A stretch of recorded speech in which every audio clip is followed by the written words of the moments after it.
In this video, we are going to be talking about the structure of benzene. So benzene was first isolated by Michael Faraday, and the molecular formula of benzene is C6H6. Now the molecular formula, if you notice C6H6, it does not, it basically is not, it does not follow the general formula for alkanes, alkenes or alkynes. So alkanes is CnH2n plus 2, 6 2s are 12, 13, 14, that's not happening. Alkenes is CnH2n, 6 2s are 12, C6H12 should have been observed, but we didn't. Or CnH2n minus 2, which is C6H10. We didn't, it was not, neither of these three were observed in the molecular formula of benzene. And that baffled scientists. So they weren't able to understand what it had. But the thing is, the triozonide structure, which was formed on reaction of benzene with ozone, it showed that, benzene has 3 double bonds. So scientists got to know, okay, fine, makes sense. There are 3 double bonds. So this implies there's a lot of unsaturation in the benzene ring. But it was very stable, and because of that, scientists found it extremely difficult to assign its structure. It was actually, and one more important thing, it was so when it formed a product, when substitution reaction took place, benzene only gave one monosubstituted product, which means, now let's assume, and again assume, you have 6 carbon atoms.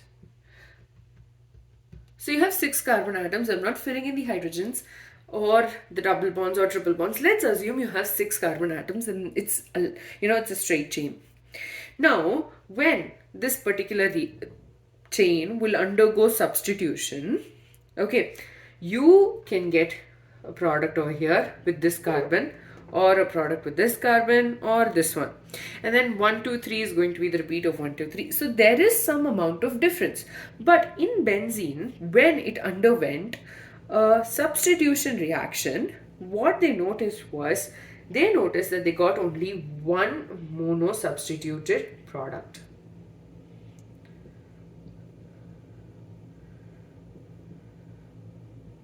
And this was very confusing. This meant that all the carbons are equivalent, which means they are all quite similar, right?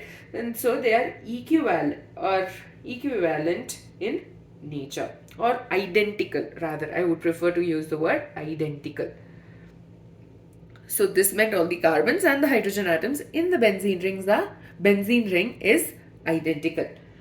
So based on all the observations, it was Auguste Kekule in 1865 who proposed that the benzene is a cyclic compound with alternate single and double bonds. It actually, if you notice in your textbook, it's given how he came up with the idea is actually given in your textbook. Do give it a good read, because it's quite interesting that it came to him in a dream. So yeah. So this is the 6-membered chain. Now we know this benzene ring, but at that point in time, this was actually quite new, and the whole concept of aromatic compounds, all of that didn't exist yet. So he gave this structure for benzene ring. But there was another issue with the structure. So when let's assume 2 of these hydrogen atoms are going to get replaced by bromine. Right. So we should get 2 products. One where you have the carbon-carbon having a single bond, and the other where the carbon and carbon atom has a double bond. So the expected structures are 2. So here you have one where you have the carbon atoms being involved in a double bond, and the second is when you have the carbon-carbon not involved in the double bond. But they did not observe such a structure. 2 different structures substituted existing. So when 1,2-dibromo derivative was taken into consideration, we just got this kind. So then again, there was again a lot of confusion, and that's when Kekule suggested that the double bonds undergo oscillation, which means he said that these double bonds like to move around. Okay, so this will move here, this will move here, this will move here, for us to get the other structure looking like that. And that in turn explained why we just got, when we took a 1,2-dibromo derivative of benzene, we just got one structure and not two. So, but then, despite all of these explanations, there were two things that were not, that were unaccounted for or were not able to be explained. They were the unusual stability. The fact that benzene was highly stable despite having a lot of unsaturation, it was very stable. That was really confusing. And generally, if you remember, when we talked about our alkenes, they underwent addition reactions, which means there was a cleavage of the double bond taking place for alkenes, and that was not observed in benzene. Benzene was very stable, that it did not want to undergo addition reactions, but it underwent substitution reactions, and it actually preferred substitution over addition reactions. And substitution reactions are the ones we noticed for alkanes. We talked about addition reactions in alkenes. So the scientists didn't understand why benzene preferred a substitution reaction over an addition reaction. And about that in detail we'll be discussing in the next video. So to recap, benzene was first isolated by Michael Faraday and the molecular formula of benzene was given as C6H6. Scientists were very confused as to why which compound does it come under because of its high unsaturation, and it did not follow the general formula for any of the alkanes, alkenes or alkynes. So they assumed that there had to be something unique. The fact that it formed a triozonide derivative implied that it has 3 double bonds, which is a high amount of unsaturation.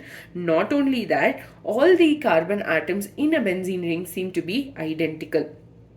And generally, like for a straight chain, you don't have, maybe this and this is identical, this and this is identical, this and this is identical, but all 6 are not identical to each other. And so Kekule actually suggested the structure in 1865, if I'm not wrong. Yeah, 1865, he proposed a cyclic structure where you have alternate double bonds and single bonds.